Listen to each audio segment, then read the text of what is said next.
And again, that's not a bad thing. Also on townhall.com, polls say that Rubio is on the rise among GOP voters, and he leads Hillary in Florida. Now, wait a minute. I thought Hillary was this unbeatable juggernaut. She was gonna cruise to a win because, it's her turn. It's her turn to be, for a shot at the presidency. It's her turn to be president. She's deserved it. She's earned it. She's done a lot of lying and backstabbing and all that other wonderful political stuff to gain and keep power. She's done it all. Murder? Well, there is no evidence that she's directly behind anybody's death, but yeah, you could say that she's probably at least indirectly responsible for some people's death.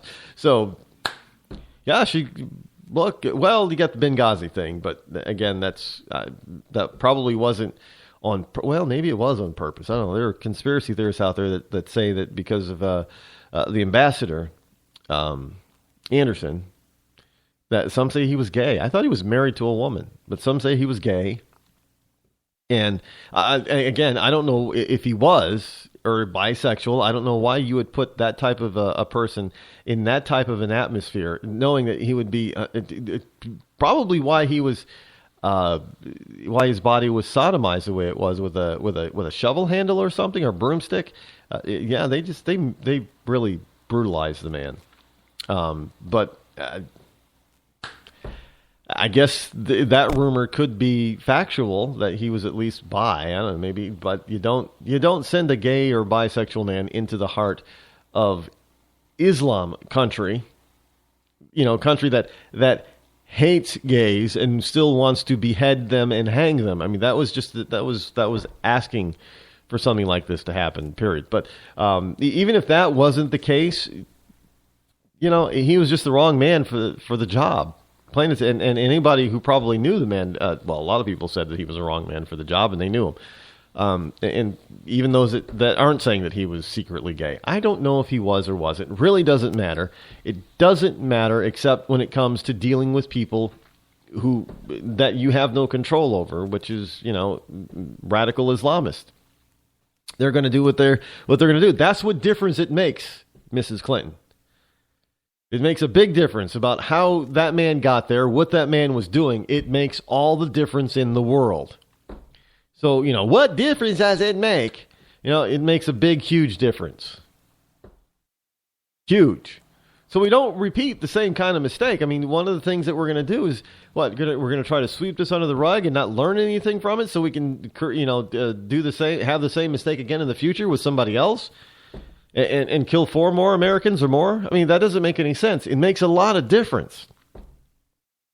But Rubio is on the rise among GOP voters, and I think you're going to see, for strong contenders to the nomination crown, as it were.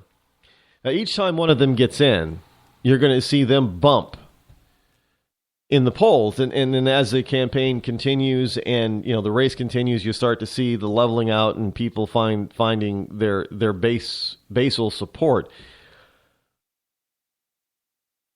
And right now, Rubio is on the top. He's on top of his game.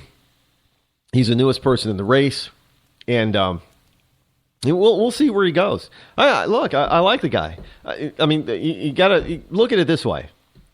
Much like people thought of Clinton as being good looking, I don't really see it, but okay. And as much as people think that Barack Obama, when he was running the first time, was good looking, now he's looking a little bit older and haggard.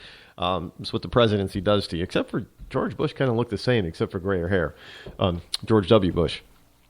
But Rubio is, he's a good looking guy. Women fawn over this man. I mean, I hear all kinds of things about about how good looking Rubio is, and some women are saying, yeah, if he was president, I'd pay more attention to politics, and things like that. Hey, look, if you got the looks, use them. And Rubio's wife is a beautiful woman. She'd make a fantastic looking first lady, especially considering how many on the right and the left, I might add, really don't think Michelle Obama is a good looking woman. Now, I don't think that she's ugly. I mean, Hillary Clinton is far ghastlier than Michelle Obama.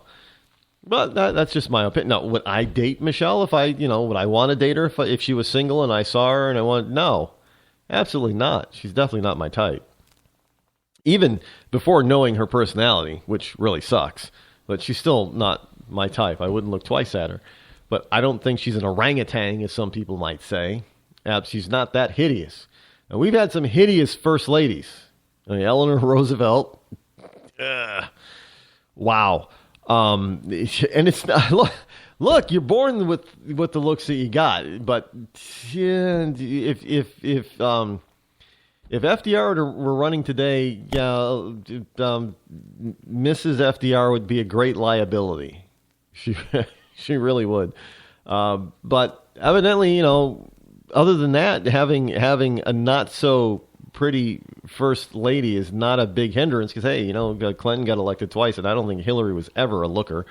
And Obama, Mrs. Obama, evidently is to many people is not a looker. Laura Bush was pretty, but and then you had George Herbert Walker Bush, Mr. and Mrs. George Herbert Walker Bush, and she was just she was grandmotherly. You just had to love her. I mean, she had class, she had dignity, but no, she wasn't. Obviously she wasn't, because most people don't think of their grandmother as being pretty. Now, back in her younger days, she was a good-looking woman. But when when they were in office, she was kind of like the grandmother. Now, I guess some people can say Nancy Reagan wasn't a looker either, and I'll have to agree. But hey, I don't think I think Rubio's wife would be a huge. Think of it this way: if you're looking at, you can look at the Rubio campaign as being part House of Cards, because in House of Cards you have the president and you get Francis, and you have Underwood, and you have Claire Underwood. Now Claire is a pretty woman, and her character has charm and grace and wit, and she's just fantastic, and that's a great asset. And I think that's Rubio's wife, and I think she's gonna be a very pivotal part of his campaign. He's gonna put her out there as much as she's comfortable with being out there, and that's not a bad thing either. Just saying. But overall, 17% of Republicans and Republican-leaning independents back Bush for the GOP nomination, while 12% support Wisconsin Governor Scott Walker. Paul and Rubio each stand at 11% each, with former Arkansas Governor Mike Huckabee at 9% and Cruz at 7%. Now, on one metric, however, Bush has an emerging challenger, while 18% see Bush as the candidate who best represents the future of the Republican Party, which is not true. The same share say fellow Floridian Rubio is the best representation of the GOP's future. Now, that's troubling for the blue bloods of the Republican Party, because no way in hell can you be. Now, this is why polls, you have to really look at them. I don't put trust in polls, but when they're out there, they can't tell you a story. And the story here is that overall, 17% of Republicans and Republican-leaning independents backed Bush for the GOP nomination.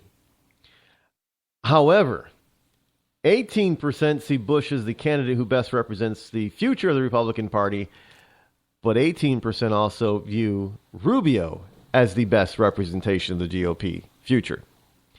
And what you have now is you have old guard liberal rhino blue blood GOPs versus true general opposition conservatives.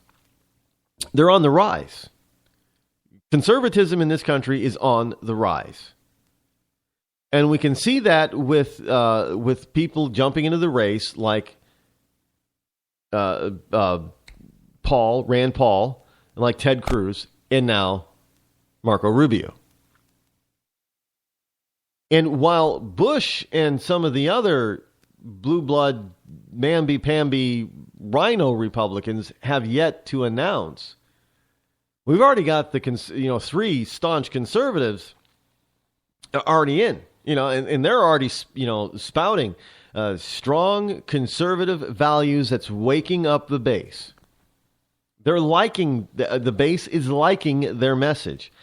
So and you're finding out that independents out there, voters who are independent, they're liking the message from those 3.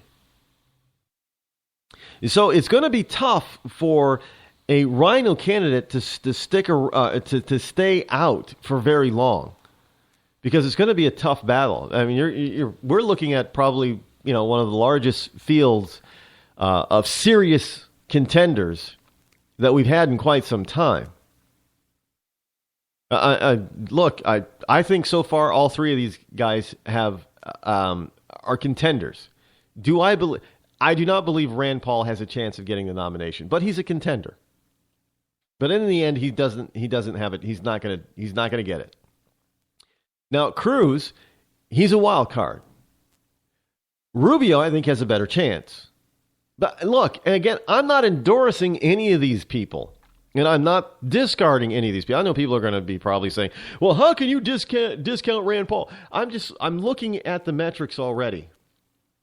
And it doesn't mean that they can't change, because we got a long way to go before, this thing wraps up into for the nominating process. So you got a lot, and there are a lot more people that are going to be getting in. So, I mean, we could see a move for Rand. Rand could, he could make a move. It depends on, there are a lot of factors that one has to take into consideration, just things that we cannot predict. I'm sorry, I cannot predict the future. I'm sorry about that. I wish I could, but I can't. I can't tell if there's going to be a major incident and what kind. Well, of course there will be a national and worldwide event. I don't know what they're going to be. I don't know where they're going to be. I don't know when they're going to be. I can just say that there probably will be a national and international major event between now and the GOP convention. I mean, that's just the way the world works. It would be silly to say that there's not going to be a major event. I mean, there's already fires all over the place, especially in the Middle East, and this administration is not working to put out those fires very well. So who knows? And look, I know people are saying, they're probably saying, well, you're not helping it all, Rod. You're not bringing this into perspective for us. Yeah, it is. Yes, I am. But you got to pay attention, and you got to be with me for the long haul on this. As we go, because we don't know everything that they're going to say. We don't know their full platforms yet. That is going to have a huge impact on their support. As well as who else decides to get in, because there are people on the fence still. Lindsey Graham is on the fence, and Carly Fiorina is on the fence, and Jeb Bush hasn't jumped in yet. So, and there's other people like Chris Christie, and even people that said that they weren't going to run. They might be convinced to do some kind of run, maybe be put on somebody's ticket, like Alan West and Sarah Palin, and we know Ben Carson is supposed to be making some sort of announcement on May 4th.